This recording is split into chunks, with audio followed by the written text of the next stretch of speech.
Hi friends, I am C.L. Pawar, physics teacher. We have started the topic magnetic material. In magnetic material, we have seen torque, potential energy of dipole, magnetic moment of revolving electron, then substances, diamagnetic, paramagnetic, ferromagnetic, domain theory on the basis of ferromagnetic material on the basis of domain theory. असा part आपण आतापर्यंत complete केलेला आहे आणि त्या topic मध्ये त्या article हिस्ट्रीसिस त्या आर्टिकल आपल्याला या ठिकाणी स्टडी करायचं. तर याच्यामध्ये हा ग्राफ आहे मॅग्नेटिक फील्ड आणि मॅग्नेटिक इंटेन्सिटी याचा ग्राफ. मॅग्नेटिक फील्ड किंवा मॅग्नेटिक इंडक्शन म्हणजे काय तर number of magnetic lines passing normally through unit area, that is magnetic field or magnetic induction. And second, magnetic intensity or intensity of magnetic field. The intensity of magnetic field म्हणजे काय degree to which magnetic field can magnetize a substance, that is intensity or magnetic intensity. So we have to plot the relation between D and H. This relation is not linear, but it depends upon history of the substance. सबस्टन्सची history त्याच्यावरती या ग्राफचं nature अवलंबून आहे किंवा graph कसा आहे तो त्याच्यावर आपल्याला डिस्कस करता येतो.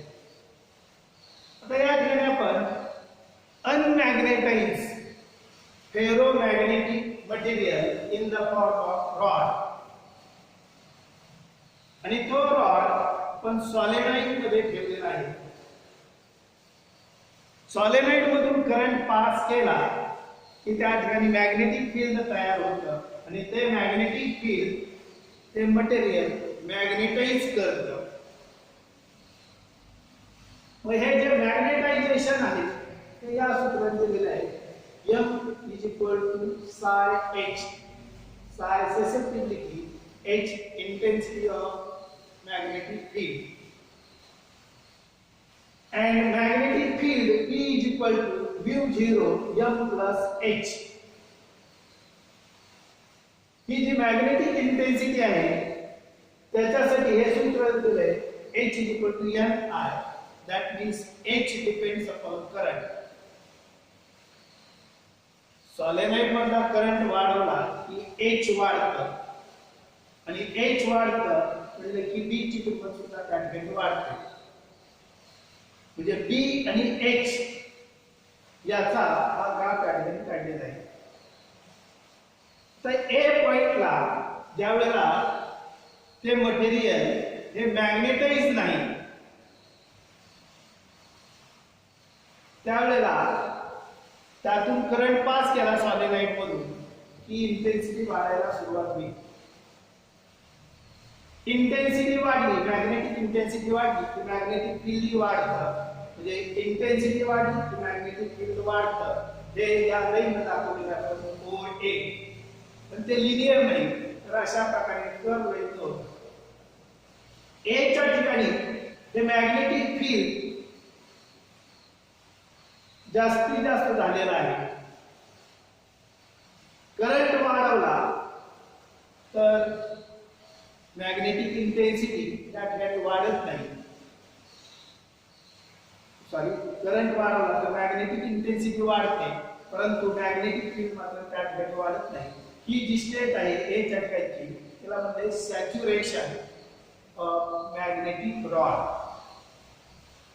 त्या सॅच्युरेशनला त्या ठिकाणी कंप्लीट अलाइनमेंट ऑफ डोमेन्स त्या ठिकाणी येते.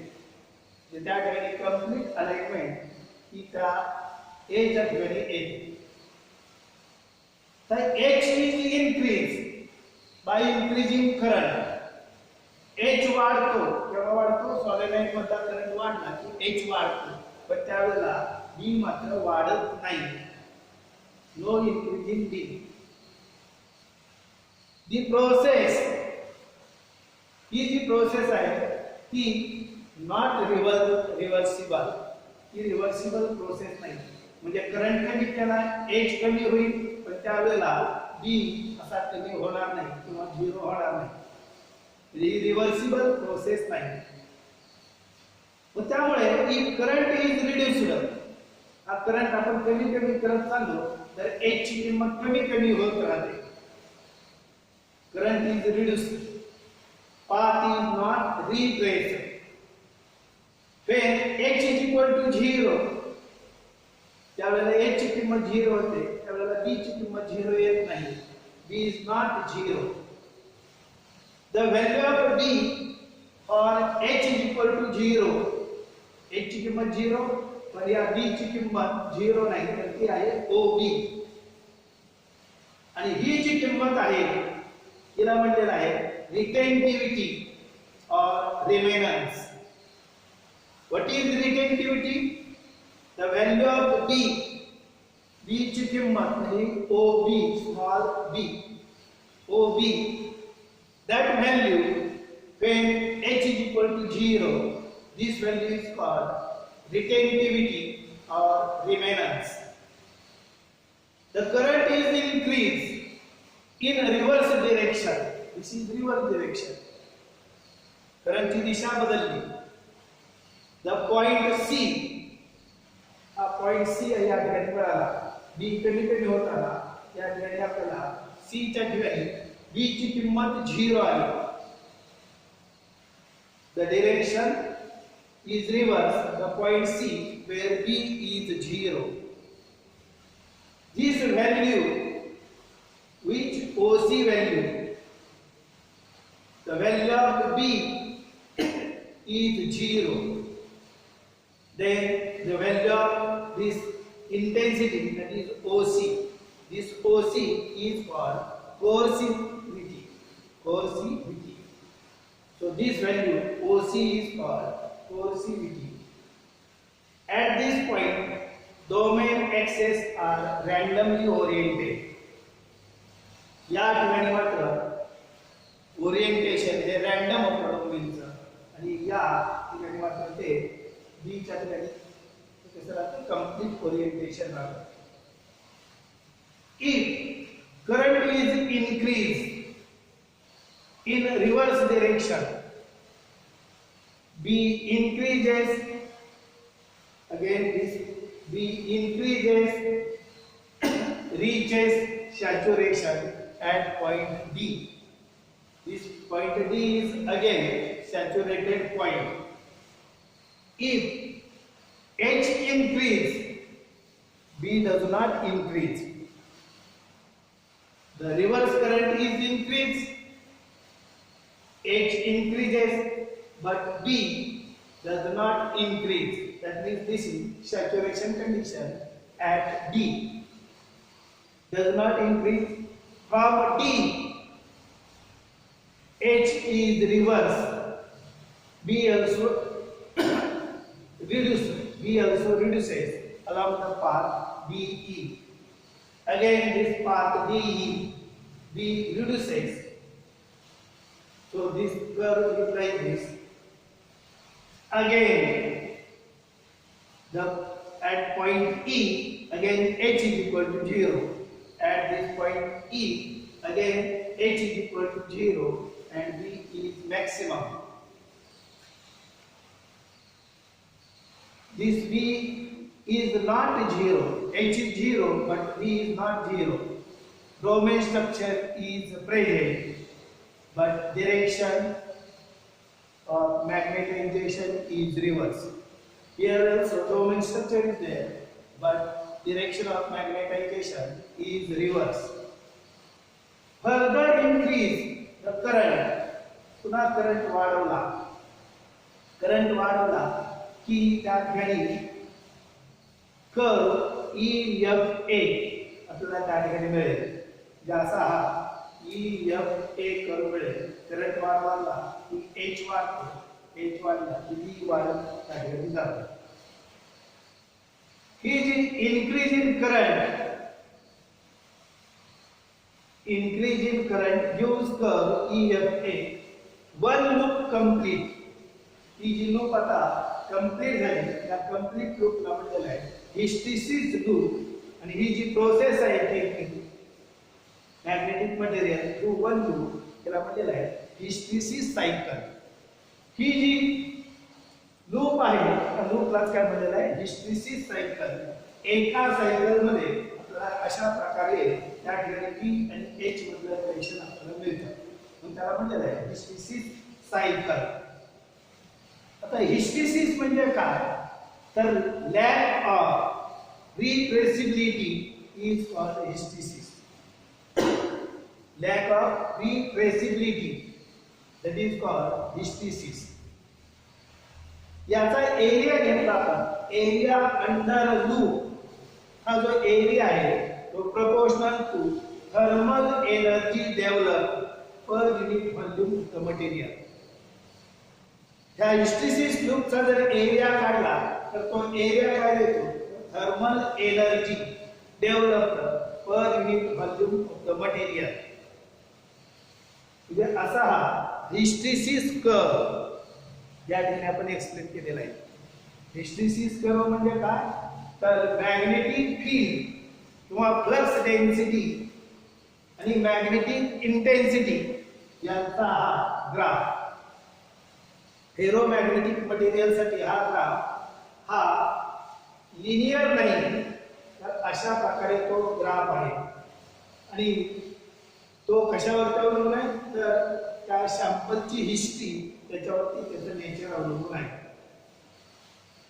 यामध्ये आपण फेरोमॅग्नेटिक रॉड घेतला, तो सॉलेनॉइड मध्ये ठेवला आणि त्यातून करंट पास केला. तर जसा करंट वाढेल तसं मॅग्नेटिक इंटेन्सिटी वाढते, आणि मॅग्नेटिक इंटेन्सिटी वाढली की मॅग्नेटिक फील्ड त्या ठिकाणी वाढतं. हे या रिलेशन वरून आपल्याला दिसून येतं. मॅग्नेटिक फील्ड वाढलं, मॅग्नेटिक इंटेन्सिटी वाढते. त्याचा ग्राफ आपण या ठिकाणी दाखवलेला आहे. O to A असा हा ग्राफ आलेला आहे. A च्या ठिकाणी मॅग्नेटिक फील्ड हे मॅक्सिमम झालेलं आहे. H ची किंमत म्हणजे करंट वाढवला की H ची किंमत वाढते. H ची किंमत वाढत राहील, परंतु या B ची किंमत मात्र त्या ठिकाणी वाढणार नाही. म्हणजे ही जी कंडिशन आहे ती कंडिशन म्हणजे सॅच्युरेशन कंडिशन आपल्याला त्या ठिकाणी मिळेल. म्हणजे त्या ठिकाणी अलाइनमेंट जे आहे डोमेनचं ते कंप्लीट अलाइनमेंट या ठिकाणी असेल. आता करंट कमी करायला सुरुवात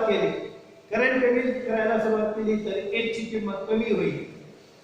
H ची किंमत ज्या वेळेला 0 होईल त्यावेळेला मात्र B ची किंमत 0 होत नाही. म्हणजे OB आपल्याला त्या ठिकाणी पॉइंट मिळतो. त्या OB ला म्हटलेलं आहे रिटेंटिव्हिटी. मॅग्नेटिक फील्ड त्यामध्ये राहतं, त्याला म्हटलेलं आहे रिटेंटिव्हिटी. पुन्हा करंटची दिशा बदलली, आपण रिव्हर्स दिशेने करंट हा मारवायला सुरुवात केली.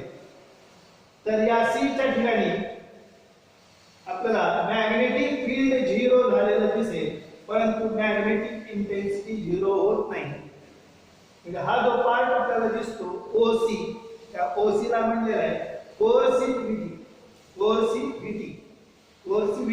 म्हणजे हा OC की ज्याच्यामध्ये मॅग्नेटिक इंटेन्सिटी 0 होत नाही, पण मॅग्नेटिक फील्ड मात्र त्या ठिकाणी 0 झालेला असतो. पुन्हा हा रिव्हर्स करंट आपण वाढवत नेला, निगेटिव्ह करंट वाढवत नेला रिव्हर्स दिशेचा. पुन्हा H ची किंमत वाढत राहते, B ची किंमत वाढते, आणि असा हा पॉइंट आपल्याला D मिळतो. पुन्हा त्या ठिकाणी ठिकाणी सॅच्युरेशन कंडिशन मिळते, म्हणजे बी ची किंमत या च्या ठिकाणी वाढत नाही, एच वाढला तरी बी ची किंमत वाढत नाही रिव्हर्स दिशेने.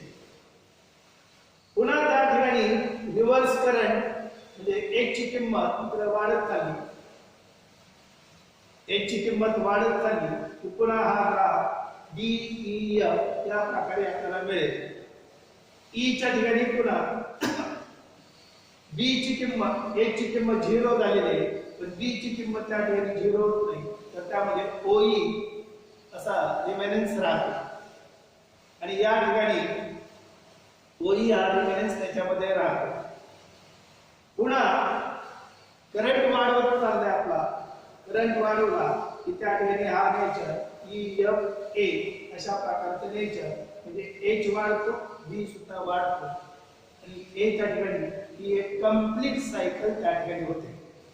म्हणजे करंट सुरुवातीला पॉझिटिव्ह दिशेने वाढवायचा, नंतर तो कमी कमी करत यायचा, निगेटिव्ह दिशेने वाढवायचा आणि पुन्हा तो पॉझिटिव्ह दिशेने वाढत नेला की आपल्याला या ठिकाणी अशी एक सायकल मिळते.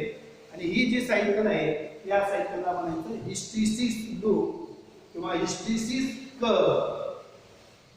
आणि हिस्टेरिसिस म्हणजे काय सांगितलं तर lack of retraceability, that is called hysteresis. त्या लूपचा एरिया घेतला आपण, एरिया घेतला तर तो area thermal energy per unit volume, त्या मटेरियलची thermal energy per unit volume ही रिप्रेझेंट करते. म्हणजे असा हा हिस्टेरिसिस ग्राफ किंवा हिस्टेरिसिस कर्व